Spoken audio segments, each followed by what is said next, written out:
mùi đây này. Cắt mùi này là mùi rất ok. Vừa sáng hôm nay luôn nha. Không nhớ là bữa này ngày mùng mấy rồi. Tí nữa xem đăng viết ngày vào. Này, rừng cửa rất dày. Trời ơi, cái củ của từng thế trùng gì.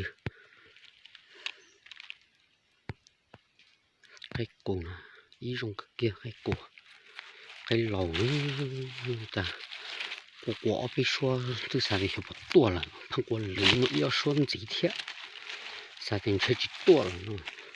结果鸟呢，人哈多的出去多，人哈家倒，老就的中多，太多了，就饱，你就别个这里下去呢。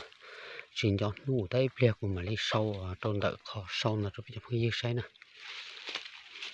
cái chua ya tụi nó nè, chua khi phía ta thơ phỏ ya tụi số nó tụi chua nè, xì tụi cái nó cú cú rồi nó đừng cháy nè,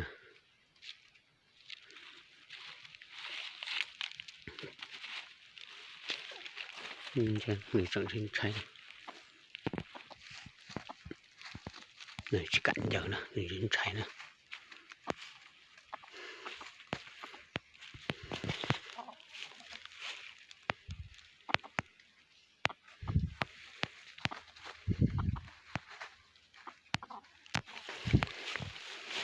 Chữ hình cháy này chỉ cả nè,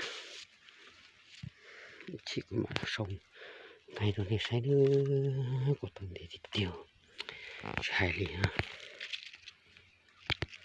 cái gì rửa sông liều của từng để tả liều.